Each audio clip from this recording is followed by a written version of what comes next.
The black and white checkered floor stretches beneath her feet like a checkerboard painted with shadows, the hum of dying neon lights casting everything in sickly blue and green, the smell of stale coffee and grease hanging thick in the 3 a.m. silence of the empty diner while rain hammers against the windows with the rhythm of a warning.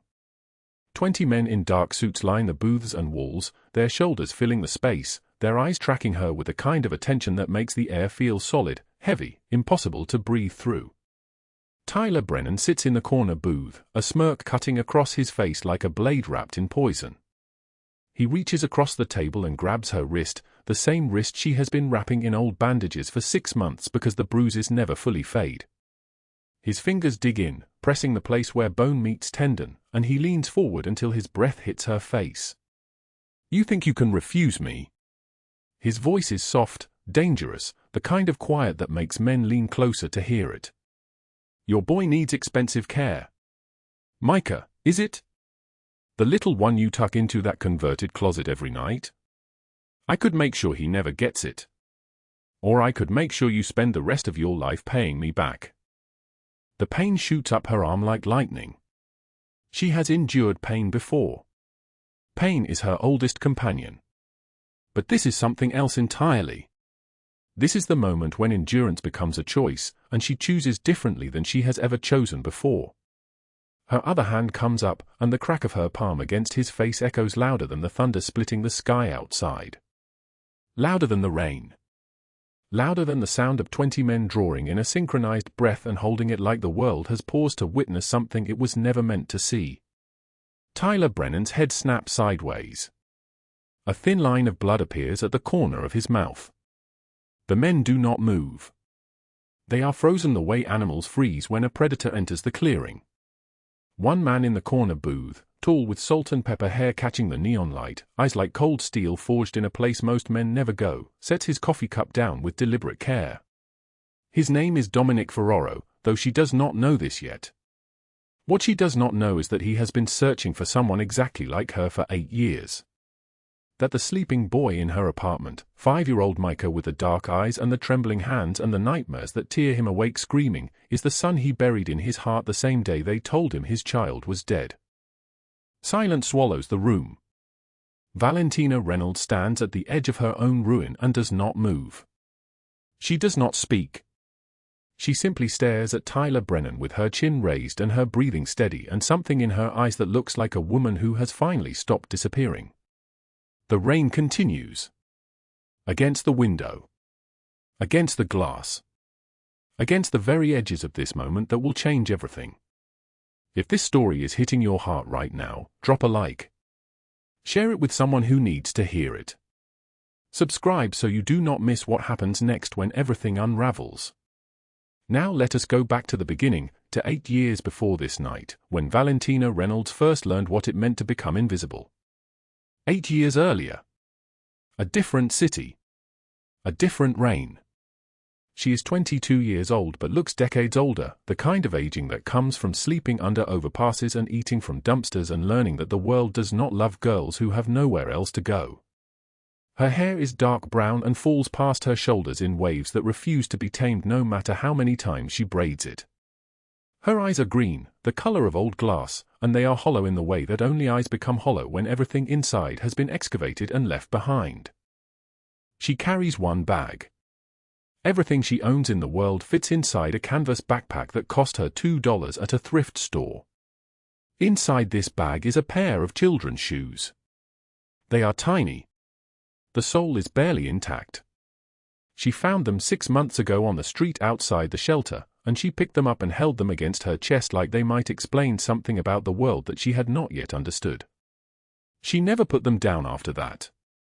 They are the only thing she truly owns, the only thing no one can take from her because no one wants something so worn, so broken, so utterly useless as a pair of shoes that belong to a child who will never wear them again. Evelyn Blackwell opens the door to the penthouse on the 42nd floor, and sunlight pours across the marble entryway like it is being poured from liquid gold. Evelyn is 53 years old and moves through the world the way a sword moves through silk, elegant and sharp and capable of cutting anything it touches. Her hair is blonde, the kind of blonde that exists only in salons that cost more than Valentina makes in a year. She is wearing a dress that probably costs $5,000, and she smiles at Valentina with the smile of someone looking at a useful piece of furniture. "You came highly recommended," Evelyn says, though this is not true. Valentina came from a shelter recommendation, which means she came with no references, no history, no family members who could call and make complaints. She came, essentially, from nowhere, which made her perfect. "I am a hard worker," Valentina says. Her voice comes out smaller than she intended. "I learn quickly. I can. The position is live-in. 7 days a week. Your room is small but adequate. I will provide meals, though you will eat separately from the family. Your salary is $800 per month, but you will be responsible for household supplies that I advance to you. We will need to settle an opening debt of $300 before you begin, and then we can discuss the other expenses as they arise." Valentina does not have $300. She has $97 to her name, which she has been saving for 9 months by eating 1 meal per day and sleeping in her clothes to avoid laundry costs. She does not know that this is the moment that determines everything. She does not know that agreeing to this debt is like agreeing to live in a cage, and Evelyn Blackwell is not actually handing her a cage, she is handing her a lock and swallowing the key. "Okay," Valentina whispers. The converted closet is smaller than she expected. It is barely large enough to fit a cot and a small shelf. There is no window. There is one bare bulb hanging from the ceiling. She stands in this space at 6 a.m. on her first morning and knows with the absolute certainty of a person who has survived the unsurvivable that she will be here for a very long time. The work begins at 5 in the morning and does not end until 8 in the evening. She cooks breakfast for the family. She washes the dishes. She cleans the penthouse from top to bottom, her hands moving across marble and glass and expensive fabrics. She changes sheets and folds laundry and takes out trash. She does not eat until the family finishes. She eats the scraps on their plates, food that they have already cut and arranged, their saliva still visible sometimes on the forks. Weeks pass. Then months. The debt grows. It grows for reasons she does not understand. A cleaning solution that Evelyn ordered and charged to her account, $45. Extra groceries that she allegedly used, $82. A damage to a chair where Valentina sat before being told not to sit, $120. By the end of 3 months, she owes $6,000, and she is making $800 per month, which means she will be here for approximately 7.5 years before she breaks even, and that is assuming Evelyn never charges her for anything else, which will never happen. She does not complain. She does not call anyone. She does not know anyone who would answer if she called. She simply works and eats scraps and sleeps on a cot that smells like mold, and her back begins to hurt in ways that are not normal pain. The pain shoots from her shoulder blades to her tailbone, electric and constant, and sometimes it wakes her at 2 in the morning and she lies there in the darkness of her converted closet and wonders if pain can eventually become unbearable enough that a person simply stops being. Years pass. One morning she feels something strange on her back. She takes off her shirt in the privacy of the closet and reaches around and touches raised skin. Scars. Deep ones. She does not remember getting cut. But she touches the marks and knows that whatever has been happening to her body is now permanent, is now a map of something that happened without her permission, without her understanding, without any explanation she will ever receive. The family has a visitor. A man arrives with 3 large black SUVs, and they park in the underground garage. The cars are the kind of cars that announce themselves without saying anything, that make security guards straighten their posture and men in suits step aside. Valentina is cleaning the kitchen when she hears Evelyn's voice change. It becomes higher. Sharper. The voice of someone who is afraid. She is thinking about this when the boy arrives. He is small, maybe 5 years old, with dark hair and eyes the color of storm clouds. His name is Micah. He is brought in by a woman in a gray suit who carries a file folder and does not smile. Evelyn and her husband nod and sign papers, and then the woman leaves, and Micah stands in the penthouse wearing clothes that do not fit him correctly and looking at the world like he is expecting it to hurt him at any moment. He will require supervision, Evelyn tells Valentina coldly. He is damaged goods. He will sleep in the guest room on the second floor, but you will handle his meals and his care. If he breaks anything, it comes out of your debt. If he is difficult, it comes out of your debt. Valentina looks at Micah. She looks at his small hands and his cautious eyes and the way he stands with his body slightly curved inward, as if he is trying to make himself smaller so that the world will hurt him less. She recognizes him immediately. Not because she has met him before, but because she knows his shape. She knows the architecture of trauma. She wears the same posture underneath her clothes. That night she brings Micah to the guest room, and he will not eat. She sits beside him on the bed and says nothing because she has learned that words are dangerous, that promises mean nothing, that kindness is a trap that closes without warning. But she sits there. That is what she offers him. Her simple, unbothering presence. And something in the boy's shoulder relaxes just slightly, the way an animal might relax when it realizes that the person in the room is not holding a weapon. 8 years earlier, on a Tuesday morning in September, Valentina Reynolds stood in the marble lobby of the Blackwell penthouse in downtown Los Angeles, her hands trembling so badly she could barely hold the folder Evelyn had given her. She was 23 years old. She had $5 in her pocket. She had nowhere else to go. The elevator climbed to the 42nd floor with a soft, mechanical hum. Valentina's reflection stared back at her in the polished steel doors, dark hair pulled into a tight bun, a dress from a thrift store, eyes that had learned not to hope for anything. The doors opened onto a world of floor-to-ceiling windows overlooking the entire city, white marble stretching in every direction, expensive furniture arranged with mathematical precision. It was beautiful. It was terrifying. Evelyn Blackwell stood by the windows in a cream-colored suit that probably cost more than Valentina's entire life savings. She was in her mid-40s, with blonde hair styled perfectly, a smile that did not reach her eyes, and a voice like polished glass. "Welcome to the Blackwell home," she said, not offering her hand. "I trust the agency explained the position." Valentina nodded. Live-in nanny. Care for 2 children, ages 8 and 10.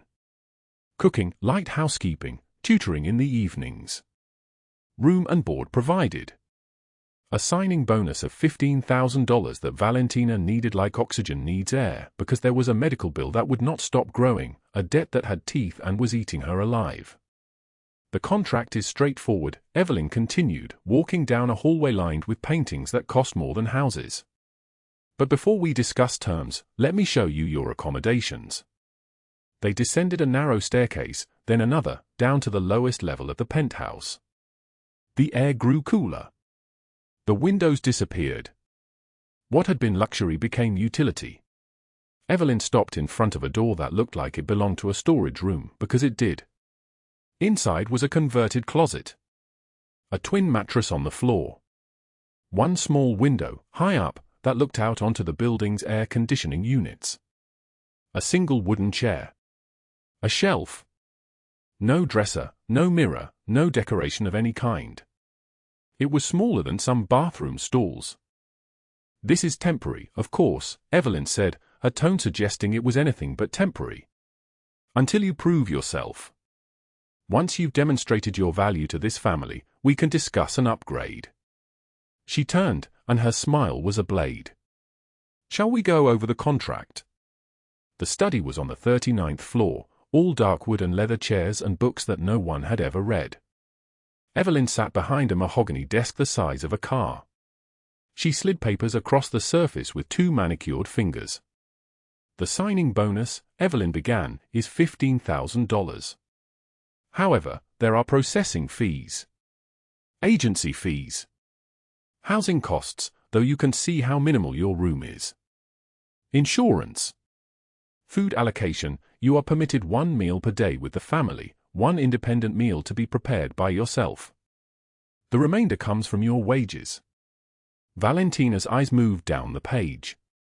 $15,000, minus fees, minus deductions, minus housing costs. By the time the numbers were finished, the signing bonus had evaporated into $8,000. Still, $8,000 was enough to stop the bleeding.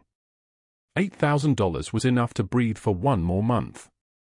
You will work from 6 in the morning until 8 at night, 6 days a week, Evelyn continued. Sundays are your day off, though you may be called upon in emergencies. Your wages are $2,000 per month, paid directly to cover your outstanding debts. The remainder of your salary will be held in trust until the completion of your 3-year contract, at which point you will receive a final bonus if your performance warrants it. Valentina did the math in her head. $2,000 per month would go directly to the hospital. That left nothing. That left her exactly where she started. But the signing bonus, that $8,000, would keep the creditors at bay for a few more months. A few more months was all she needed to figure out how to survive. "Do you have any questions?" Evelyn asked. Valentina shook her head. "Sign here, here, and here." Her hands shook as she signed. The pen felt foreign, like it belonged to someone else. She signed her name 3 times and handed away the next 3 years of her life. 3 years passed like a knife slowly cutting through flesh. Valentina rose at 5:30 in the morning.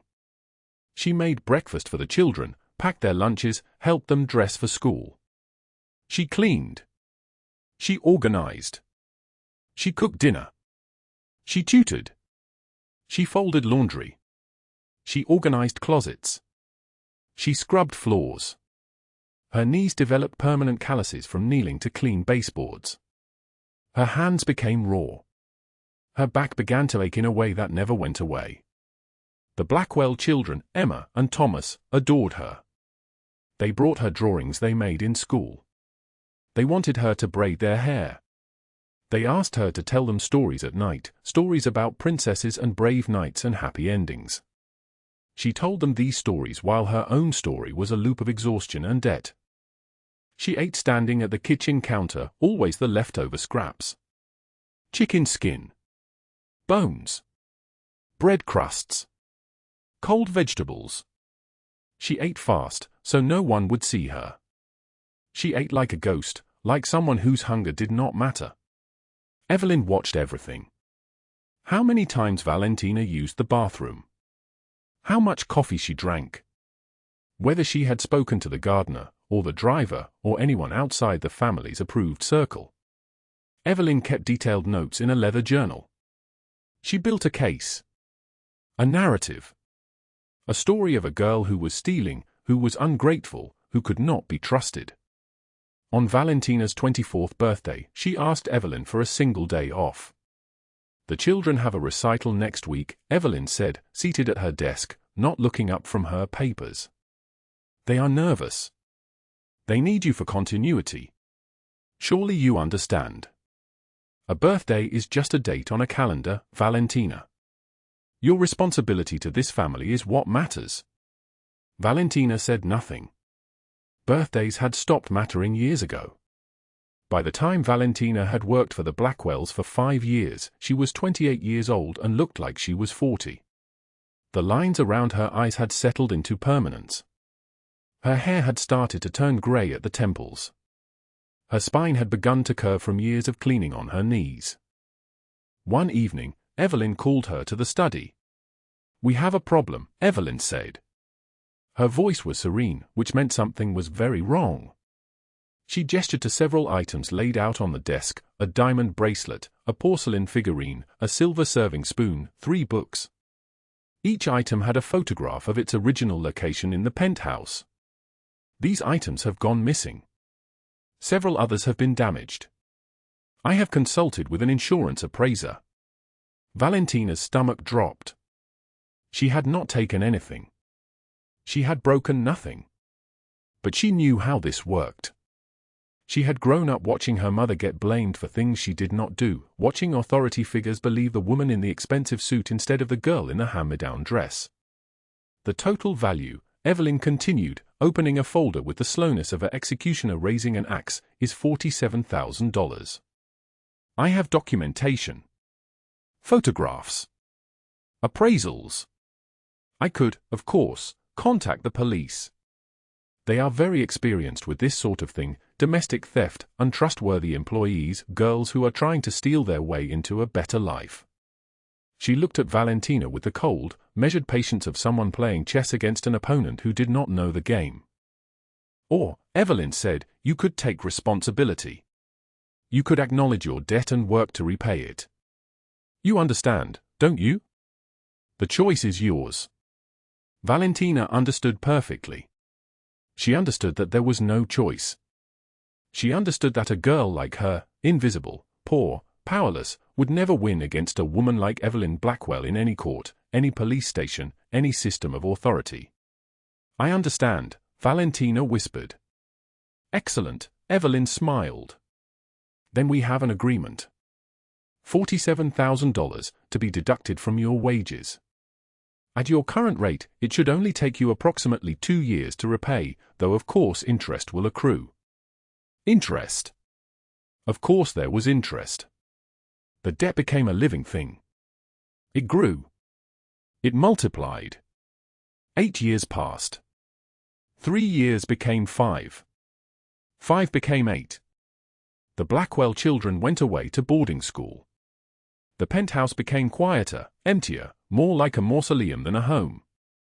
And Valentina remained in her closet room, working 14-hour days, aging into invisibility. She was 31 years old now, but when she looked in the mirror, she saw someone much older. Someone used up. Someone whose life had already been written and would not be rewritten. Then, on a Thursday evening in late September, Evelyn arrived home with a small boy. He could not have been more than 5 years old. He had dark hair and storm-colored eyes and a way of standing that suggested he expected the world to hurt him. He wore clothes that did not fit properly. His fingernails had dirt under them. When Evelyn introduced him, her voice carried the tone of someone discussing a purchase that had disappointing quality. "This is Micah," Evelyn announced. "He is part of my charity work, helping rescue children from trafficking situations. He will stay here temporarily until we locate permanent placement. Valentina, you will be responsible for his care. Meals, bathing, bedtime. Do not get attached. These children require professional intervention, and your role is simply custodial." Micah looked at Valentina with eyes that had seen too much and understood everything. That night, Valentina brought him to the guest room on the 2nd floor. The room was decorated in soft grays and pale blues, everything expensive and untouched.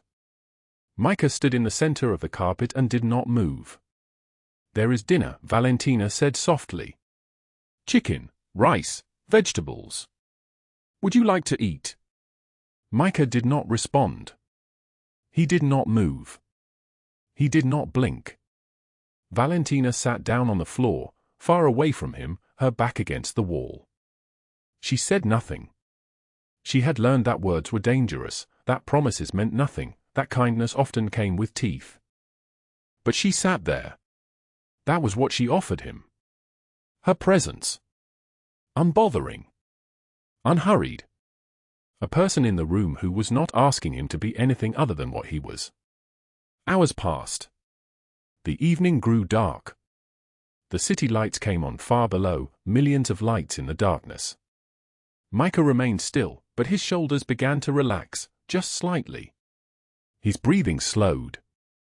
His eyes moved toward her, not quite meeting her gaze, but acknowledging that she was there and she had not hurt him and she was not leaving. At 11 o'clock at night, Valentina stood and pulled the blanket from the bed. She placed it gently on the floor, inches away from the boy. She did not touch him. She did not speak. She simply laid down on the carpet beside him, a living shield between him and the darkness. Micah watched her for a long moment. Then, slowly, carefully, like a small animal testing whether something was safe, he lay down on the blanket. They slept there together on the cold floor, two broken people finding shelter in each other's silence, neither knowing that 72 hours earlier, a man named Dominic had received a phone call that would change everything. His son, the boy he had searched for in every dark corner of the city, the boy he had mourned in a sealed nursery for 6 months, had been found alive. 6 weeks had passed since Micah arrived in that sealed room, since Valentina sat on cold carpet beside a broken child and offered him nothing but her presence. 6 weeks of small moments building toward something neither of them could name yet. The morning light fell through the penthouse kitchen in pale gold strips as Valentina flipped pancakes onto a plate, cutting each one into careful pieces, the size of his thumb. She placed the dish in front of Micah without ceremony, without expectation, and stepped back to give him space. He stared at the food like it might disappear. His hands trembled as he lifted the first piece to his mouth. 3 bites. He managed 3 bites before pushing back from the table. Valentina smiled like he had given her the world. She said nothing, just cleaned the plate, rinsed it, placed it in the rack to dry. In the corner, folding napkins, she whispered so quietly it might have been the wind, "You did so good today, Micah. I am proud of you." He did not respond. He never did. But his shoulders softened just slightly, and that was everything. The nightmares came without warning. 2 weeks into that fragile routine, Valentina woke to screaming that shredded the darkness like a blade through silk. She ran barefoot down the hallway, burst into his room, and found him thrashing against twisted sheets, eyes wide and unseeing, his small body soaked in sweat. The darkness was eating him alive. Without thinking, without hesitation, Valentina gathered him close. She did what no one had ever done for her when she woke screaming in the shelters, when she jolted awake in the converted closet with her heart breaking. She held him. She rocked him like the boy he was, small and terrified and worth saving. Her voice came low and steady against his ear, "You are safe. You are safe now. I have got you. Nobody will hurt you here. Not ever." He clung to her shirt with both fists, his fingers digging into the fabric like she was the only solid thing left in a world gone liquid and cruel. She held him until his breathing slowed, until his grip loosened, until the grey light of dawn began to crack open the window. She held him until he fell asleep again, his head against her shoulder, her arms still wrapped around him like they could hold back the world. 3 weeks in, everything shifted. Valentina was reading to him from a picture book, the pages soft and creased from use. The story was simple, a bear and a rabbit who were both alone until they found each other. She was on the 3rd page when Micah lifted one small finger and pointed at the illustration. His lips moved. A whisper so thin it barely existed in the air between them, "Read it again." Valentina's hand shook so badly she almost dropped the book. Her throat filled with something she could not name. She read it again. Then again. She read that same page 7 more times without asking why, without hesitation, because his voice, that fragile, impossible sound, was the most beautiful thing she had ever heard. When she finally closed the book, there were tears running down her face. Micah reached up and touched one with his small finger, studying it like it was a mystery to solve. After that, he followed her everywhere. When she folded laundry in the sunroom, he sat nearby on the carpet, watching her hand smooth out wrinkles, stack shirts into careful piles. When she cooked, he stood on a wooden stepstool beside her, handing her ingredients before she even asked, his eyes tracking her movements with the intensity of someone learning the language of safety. When she worked in the rooftop garden, tending to tomato plants and herbs that would never survive on her next salary alone, he handed her the tools with ceremonial precision. His hands were steady now. His fear was learning to breathe alongside her. Evelyn watched from the doorway with narrowed eyes, her perfectly painted nails tapping against the frame. She said nothing yet. But Valentina could feel the weight of those eyes, the calculation happening behind that elegant mask. She knew it was coming. Whatever this was, it would not be allowed to last. The moment arrived on a Tuesday evening when the light was beginning to fail. Valentina brought Micah into her small room, the converted closet where she had slept for 8 years, where her entire life fit into one corner that no one was meant to see. She knelt beside the narrow bed and pulled out a showbox from underneath, moving slowly, reverently. Inside lay a pair of tiny brown baby shoes, worn almost smooth with age, the leather creased in a dozen places. She had carried these shoes for 15 years, through 4 different shelters, through the darkest nights when she believed she was not worth saving. These were the only things she owned that meant something true. She placed them in his small hands and watched his fingers trace the stitching with reverent care. "These remind me," Valentina said, her voice barely steady, "that I was small once too. That someone, somewhere, thought I was worth saving. Even when I did not believe it. Even when everything hurt." She looked at his face, at the careful attention he was paying to her words. "You are worth saving, Micah. More than anything. More than anyone has ever been." He looked up at her, and for the first time, there was recognition in his eyes. Not of who he had been, but of what they were becoming to each other. A child and a woman who knew the exact weight of being forgotten. The November evening changed everything. Valentina and Micah returned from the park to find 3 men in dark suits standing in the Blackwell penthouse living room like shadows that had learned to walk upright. One stood by the window, his silhouette sharp against the city lights beyond. 2 others flanked the sofa where Evelyn poured tea with the perfect smile of someone performing hospitality. The man at the window turned when they entered, and the world tilted. His eyes found Micah first. Something fractured across his face, not anger, not violence, but a grief so vast and immediate that Valentina felt it like a physical force. The man was tall, broad-shouldered, his dark-tailored suit worth more than everything Valentina had owned in her entire life. A scar ran from his left eye to his cheekbone, silver and precise. But it was his eyes that stopped her breathing. Storm gray, burning, the color of a man who had spent 6 months tearing the world apart. Micah, who had started to smile again, who had started to heal, went rigid with terror. He made a small whimpering sound and buried his face in Valentina's neck, his small hands gripping her like she was the last true thing left. The man took 1 step forward. Valentina stepped backward immediately, her arms tightening around the boy, instinct overriding everything else. "Protect. Hold. Do not let go." The footstep echoed through the silence like a gunshot. Evelyn's voice came smooth as poison. "Mr. Ferraro, this is Valentina, our nanny." "Valentina, Mr. Ferraro believes Micah may be his son." The words reached Valentina as if traveling through water. His son. The child she had been holding through nightmares, reading to, teaching the language of safety. His son. Dominic Ferraro.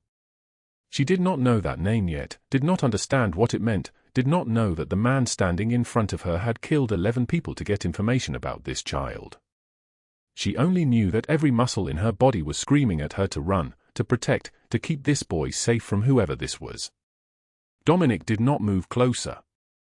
His men, she would later learn their names were Carlo and Enzo, exchanged a look that said everything.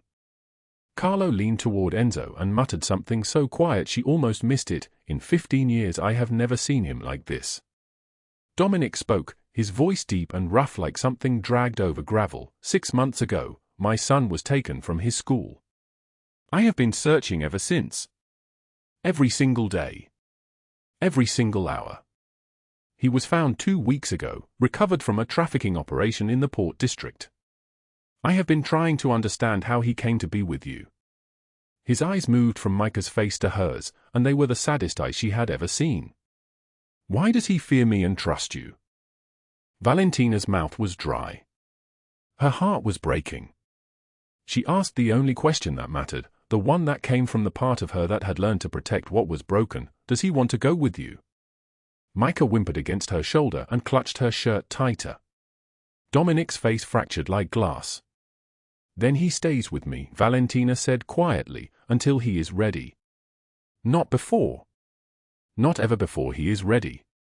Enzo and Carlo both shifted, hands moving to their sides in the way of men trained for violence. Evelyn's perfectly composed expression cracked.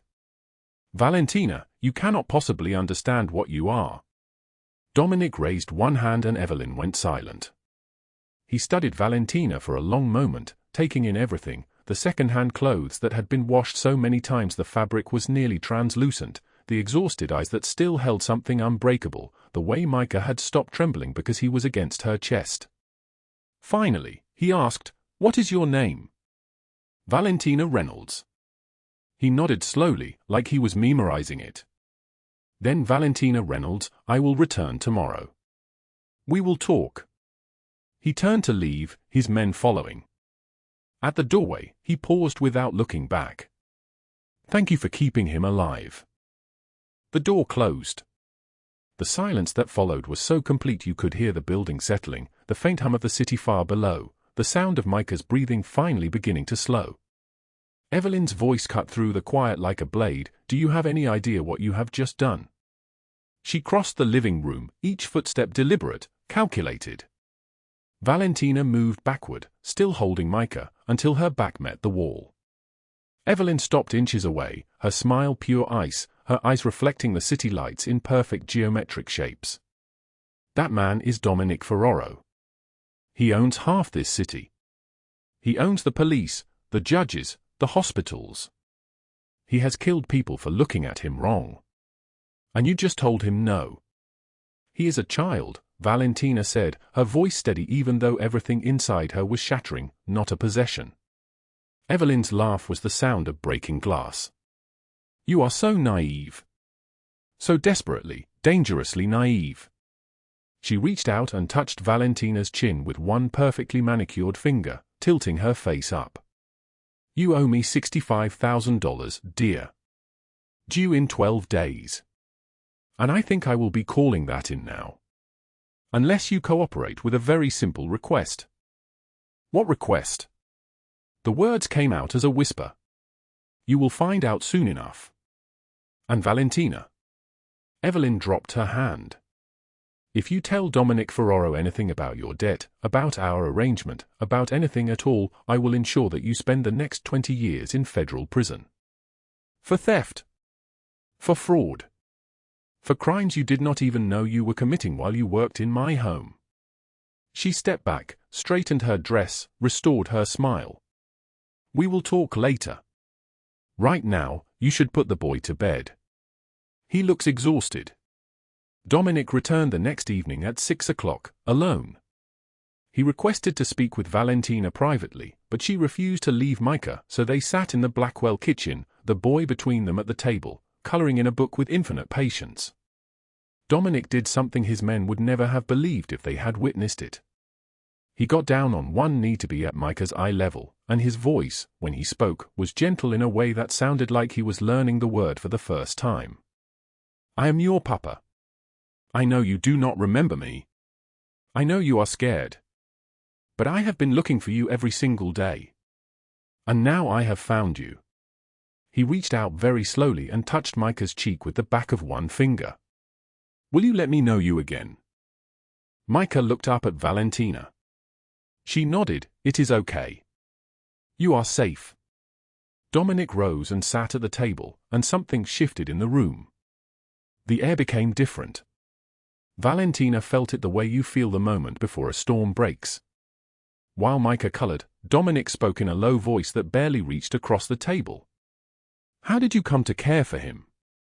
Valentina chose her words carefully, offering the smallest pieces of truth. "I am the nanny. Evelyn brought him here 6 weeks ago. I have been helping him adjust. He trusts you. He is learning to." Dominic's eyes burned with something she could not name. In 6 months of searching, burning down trafficking rings, interrogating people until they broke, I never saw him smile once in any of the surveillance footage. Every photograph, every video, he was hollow. And today, when you walked in from the park, he was laughing. His voice cracked on the last word. "How did you do that?"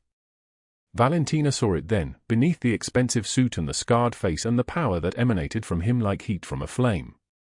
She saw the father who had been drowning, who had been tearing the world apart looking for his son. She softened. What happened to his mother? Dominic's face went absolutely blank. She died when he was 2. It has been just since then. Until someone decided to take him from me. Over the next hour, as Micah fell asleep with his head against Valentina's arm, Dominic told her fragments of a story that should have terrified her. His world. His enemies. The kidnapping that had shattered his life. The ransom he paid that led nowhere, the men who lied to him, the bodies that piled up as he searched. His voice remained calm, but each word was a window into a grief so vast it seemed to swallow the room. Then, quieter than anything else he had said, I had a daughter once. Before Micah. She was born sleeping. 15 years ago. I kept her nursery exactly as it was. I could not. He stopped. He did not finish. Valentina's eyes filled with tears. She understood loss in a language deeper than words. Will you help me? He asked. Let me see him. Spend time with him. Let him get to know me again. Yes, she said. 2 days later, Valentina took Micah to the park. A man approached, late 20s, expensive clothes cut to show off the muscles beneath, a smile that was all teeth and no warmth. He introduced himself as Tyler Brennan, a friend of the Blackwells, and sat on the bench beside her uninvited. His eyes moved over her like she was merchandise at auction. So you are the nanny everyone is talking about. The one Dominic is so interested in. His voice was casual, but there was a blade underneath it. Valentina stood, taking Micah's hand. Leave me alone. Tyler grabbed her wrist, not hard enough to hurt, but hard enough to promise he could. His voice dropped to a whisper that only she could hear. I know about your debts. I know Evelyn owns you. And I know things about your past that would destroy you if they became public. So here is what is going to happen. You are going to help me get close to Ferraro, or I am going to burn your life to the ground. He released her and walked away, his footsteps steady on the path, disappearing into the crowd. Valentina stood shaking in the November wind, Micah's hand small in hers, and understood that she was trapped between two different kinds of darkness, with no way out. The checkered floor stretched beneath her feet, black and white tiles worn smooth by 8 years of invisible footsteps. Valentina Reynolds stood frozen in the corner of the diner, her hand still tingling from the impact, her palm burning where it had connected with Tyler Brennan's face. Outside, summer thunder cracked the sky open. Rain hammered against the windows like fists demanding entry. 3 a.m. silence shattered. 20 men in dark suits filled the booths and lined the walls. Tyler's face had gone from vicious smile to pure shock, his cheek already blooming red. He stood slowly, jaw clenching, and raised his hand to strike her. One movement. Calculated. Final. Then Dominic moved. For strides across the diner. The man was 6'3", built like a general surveying a battlefield, and his movements were so controlled they seemed to bend the air around him. His suit was charcoal, tailored to precision, and it cost more than everything Valentina had owned in her entire life. His hair was dark, silvered at the temples, and his eyes were the grey of a winter storm about to break. He caught Tyler's wrist mid-swing. His grip looked effortless. Tyler's arm locked in place like it had been cast in concrete. Touch her, Dominic said, his voice like winter itself, and I will cut off your hand. The threat was not dramatic. It was not angry. It was simply a statement of fact, delivered the way another man might say the weather was changing. Tyler went white, absolutely bloodless, and tried to spin away. Dominic released him with a shove that sent him stumbling backward into a booth. The vinyl seat cracked under his weight. Mr. Ferraro, Tyler gasped, this is none of your. Dominic turned to Valentina. His storm grey eyes met hers, and something in them softened. Just for a moment. Just enough for her to see that under the power and the controlled violence, there was a man capable of gentleness. Are you all right? He asked. His voice had changed completely. It was still deep and solid like an oath, but now it carried something else. Concern. Something that looked almost like care. Valentina was shaking. Adrenaline was crashing through her body like a wave breaking against rock. Her hands were trembling so badly she had to grip the edge of the booth to stay upright. 8 years. 8 years of swallowing every word, every scream, every moment of powerlessness compressed into 1 second of her palm meeting his face, and now the dam had shattered completely. No, she said, and her voice broke like glass. No, I am not all right. The words came pouring out before she could stop them. They came like water through a broken wall, like she had been holding her breath for 8 years and finally had to breathe or drown. I owe $65,000 I never borrowed. I have $5 to my name. This man is blackmailing me to betray you. And I am so tired of being powerless I cannot breathe. The diner went absolutely still. The rain outside was the only sound, pounding the windows with relentless intensity. Even the clink of dishes from the kitchen had stopped. Every man in every booth was watching. Watching her. Watching Dominic. His expression shifted through several emotions before landing on something cold and furious and incredibly focused. He turned back to Tyler, and when he spoke, his voice had become a blade. Explain.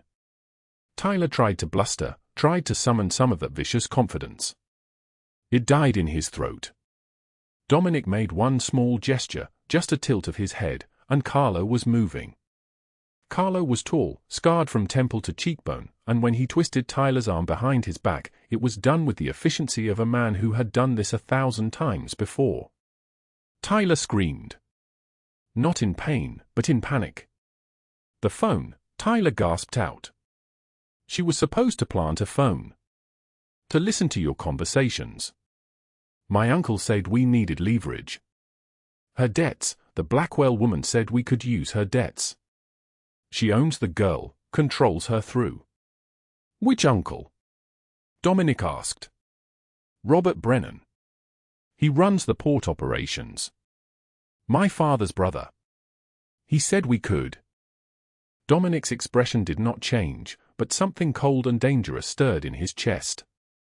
He had been watching the port for 6 months. He had been watching Robert Brennan's operation with the precision of a general studying an enemy's movements. The Federal Bureau of Investigation had been watching as well, with files and photographs and enough evidence for 40 years' worth of charges. He looked at Valentina. The $65,000. It is gone. You owe nothing. She stared at him. Her mouth opened. No sound came out. To Carlo, Dominic continued without looking away from her face, take him to the federal holding facility on 6th Street. Tell Marcus they have a gift waiting. Gun running, conspiracy, witness intimidation. Tell him to stack the charges high. Carlo was already moving, dragging Tyler toward the door. Tyler was begging now, voice high and fractured, words tripping over each other in their desperation. Please, please, my uncle will pay you, whatever you want. My father has money, please do not do this. But he was already gone, pulled into the rain by men who moved like they had been trained their entire lives to remove problems from rooms. The door swung shut. The diner settled back into a strange quiet, broken only by the sound of rain and the distant rumble of thunder rolling across Los Angeles. Dominic stepped closer to Valentina.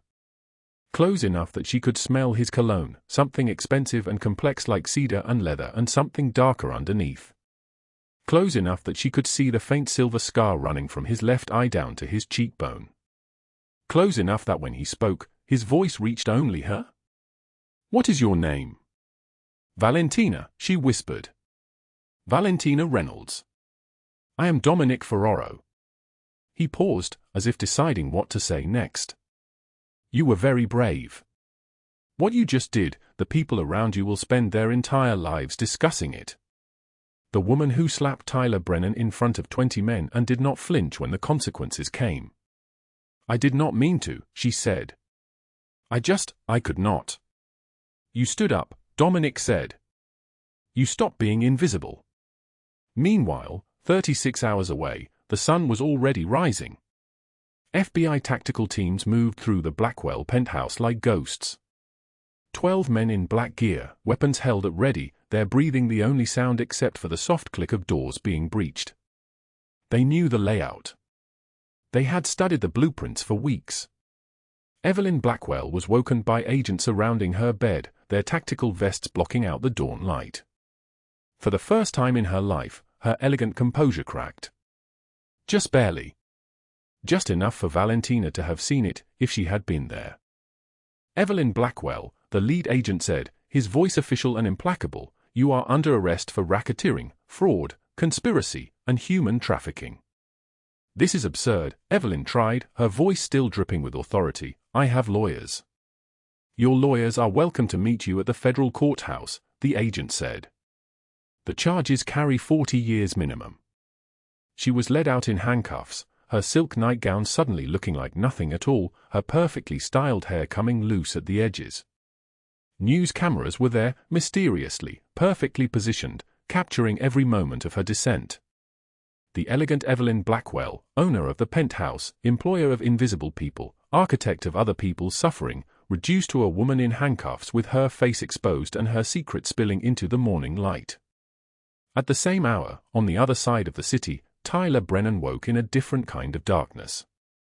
Federal custody. His expensive apartment sealed as evidence. The phone beside his bed was not his. The people around him were not his friends. 40 years federal prison. Gun running. Conspiracy to commit murder. Witness intimidation. When the charges were read to him, something in his face broke permanently. The arrogance was gone. The cruelty was gone. All that remained was a man who had finally understood what it meant to have consequences that could not be paid away, connections that could not save him, and a family that had already chosen to sacrifice him to save themselves. But that same dawn, in the converted closet room of the Blackwell penthouse, Valentina Reynolds did not know any of this yet. She sat on the edge of her mattress, the small brown baby shoes in her hands. The shoes were from 8 years ago, from the shelter where she had found Micah scared and alone. She had kept them. She did not know why.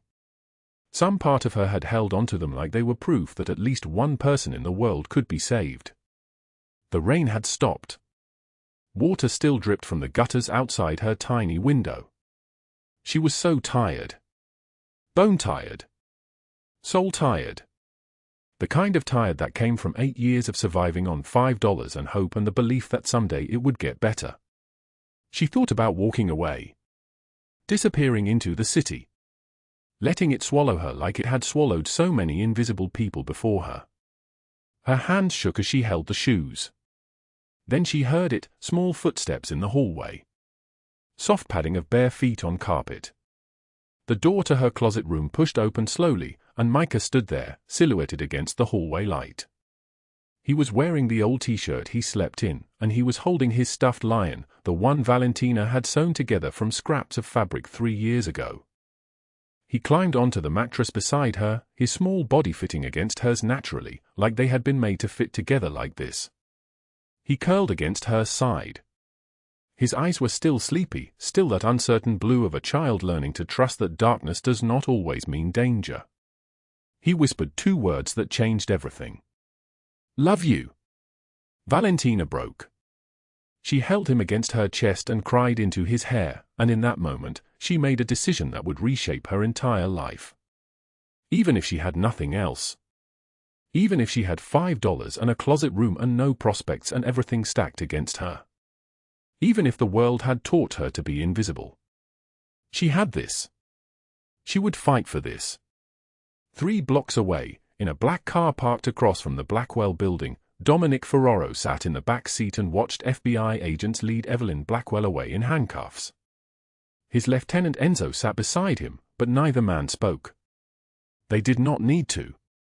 They both knew what came next. Dominic had a son to bring home.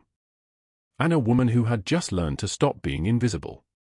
The black car pulled away from the Blackwell building as dawn broke gray and cold over Los Angeles. In the back seat, Dominic watched federal agents lead Evelyn Blackwell down the marble steps in handcuffs, her perfectly styled blonde hair catching the flashing lights like a halo made of broken glass. Enzo sat beside him, but neither man spoke. They both knew what needed to happen next. 3 blocks away, in a kitchen that smelled like burnt toast and regret, Valentina Reynolds was trying to convince a 7-year-old boy to eat cereal when the apartment door exploded inward without warning. Dominic stood in the doorway with Carlo and Enzo flanking him, their dark suits absorbing the weak morning light. He was tall, 6'2", broad-shouldered, with silver threading through his black hair and a scar running from his left eye to his jaw like a blade had once tried to cut him in half. His eyes were the color of winter storm clouds, and they fixed on Valentina with an intensity that made her breath catch. Micah froze mid-spoon, milk dripping onto his shirt. Valentina stood slowly, her hand instinctively moving to the boy's shoulder. I do not understand what is happening. Pack your things, Dominic said. His voice was deep and solid like an oath. Both of you. You are coming with me. I cannot just leave. Mrs. Blackwell is being processed into federal custody as we speak. He moved into the kitchen with measured steps, each movement controlled. Along with Tyler Brennan. 40 years without possibility of parole. 38 for Evelyn. Valentina's legs nearly gave out. She gripped the kitchen counter for support. Dominic sat across from her at the small table, his expensive suit jacket catching on the worn chair back. The FBI has been running a parallel investigation for 8 months. Every transaction documented. Every crime catalogued. Evelyn manufactured your debts. Orchestrated your isolation. Tyler was her tool, not her master. Why? Valentina's voice came out like broken glass. Why would you do this for me? Because you saved my son when you had every reason to save only yourself. He paused, and for a moment something vulnerable flickered across his face. Because you are the first person in 15 years to look at me and see something worth trusting. Micah looked up from his bowl, cereal milk dribbling down his chin. He reached over and patted Dominic's hand with a child's terrible honesty. Papa is sad when you are sad. The statement landed like a hammer striking his heart. Dominic's jaw tightened. He could not speak for a long moment. Carlo shifted his weight. Enzo stared at the refrigerator. Valentina began moving without thinking. She pulled out the small suitcase she had bought 8 years ago from a thrift store for $12, a sum that had felt impossibly extravagant at the time. She packed methodically, the 3 sets of clothes that fit her, Micah's worn toys, the photograph of her mother she had kept hidden in the mattress. At the bottom of her closet, her hand found the brown baby shoes, worn and cracked from age. She held them against her chest for a moment, then placed them carefully in the suitcase. The brown shoes. She had bought them from a shelter donation bin when Micah first arrived, size infant, because he needed something that was just his. She had kept them all this time, a small monument to the moment she decided her own suffering mattered less than his healing. 20 minutes later, they were driving through Los Angeles in a black SUV that cost more than everything she owned, with the city streaming past the windows like a dream she was finally waking from. Dominic's home sat in the hills above the city, a sprawling estate that looked like it had been designed by someone who understood that true wealth was not about showing off but about creating sanctuary. Unlike the Blackwell penthouse with its cold marble and silent elegance, this house was warm. There were worn leather chairs and books everywhere and photographs of Micah covering one entire wall. He led them upstairs, past a master bedroom and a study, to a suite meant for a child. The walls were soft yellow. A crib stood in the corner, untouched for 15 years, with a white blanket embroidered in careful script with a name, Sophia. Dominic stood in the doorway without entering. His hands were at his sides, and they trembled slightly.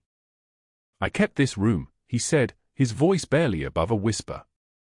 Because I could not accept that I failed to protect her. When Micah was taken, I thought I had failed him the same way. But then he came back to you, and I understood. I did not fail him. You did not fail him either. You gave him back his childhood when it could have been stolen forever. Valentina looked at the crib, at the name that meant something to him that she would spend a lifetime understanding.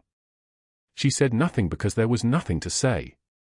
That night, they gave Valentina a room of her own, a space so large and sunlit that she wept when she saw it.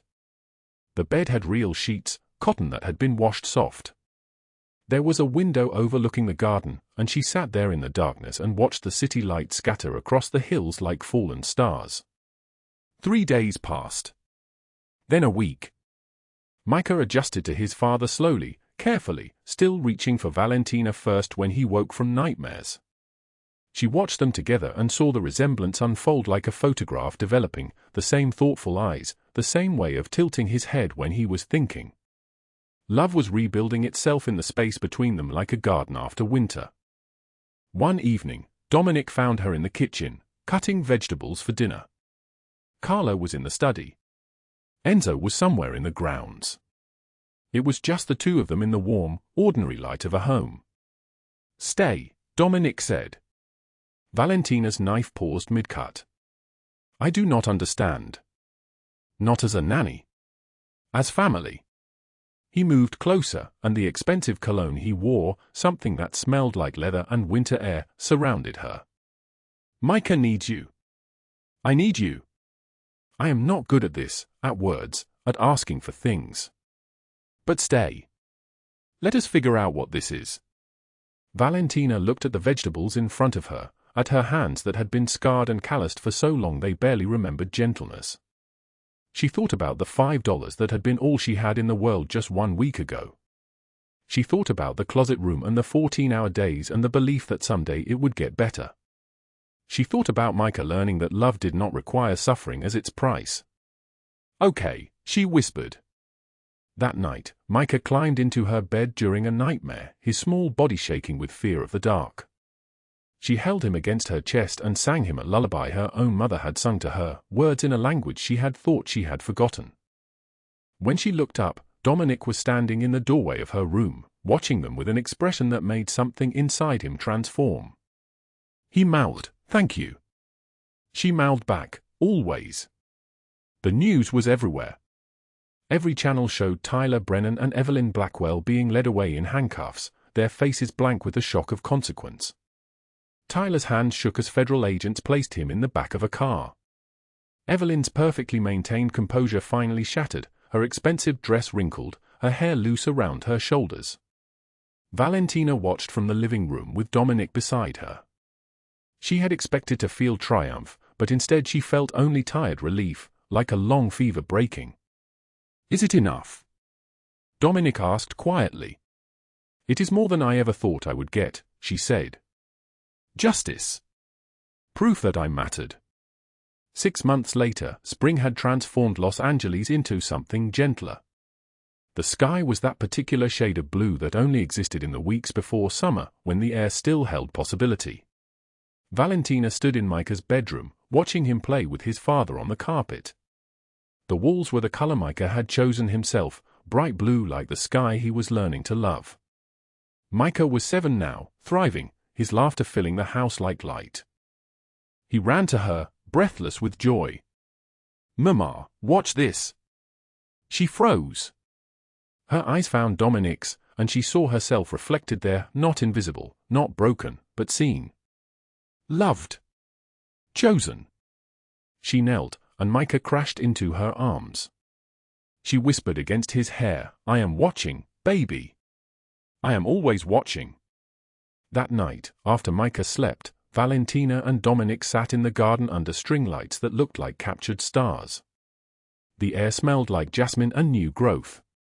She finally told him everything, the scars on her back, the abuse that had come before the Blackwells, the men whose names she had never spoken, the shame she had carried like stones in her chest. He listened without interrupting. When she finished, he took her scarred hand and raised it to his lips, kissing her knuckles with a tenderness that broke something open inside her. "You are the strongest person I have ever met," he said. "And I am so sorry the world made you prove it." "I spent 8 years believing I deserved nothing," Valentina said. "That I was only worth what I could give other people. And now?" His eyes held hers in the soft light. "Now I am learning that maybe I deserve to be loved too." He smiled, and it transformed his entire face. "You do. You deserve everything." In the silence that followed, a breeze moved through the garden, and somewhere far away, rain began to fall on the city below. Every day we choose between fear and trust, between closing ourselves off and opening our hearts. Valentina had chosen to love a broken child when she had nothing left to give. Micah had chosen to trust her when everyone else had failed him. And Dominic had chosen to see her when the world had taught her to be invisible. These choices saved them all. This story teaches us that even in the darkest moments, love finds a way. If you believe that, hit like and subscribe. Leave a comment and tell us how this story made you feel. Thank you for staying with us until the very end.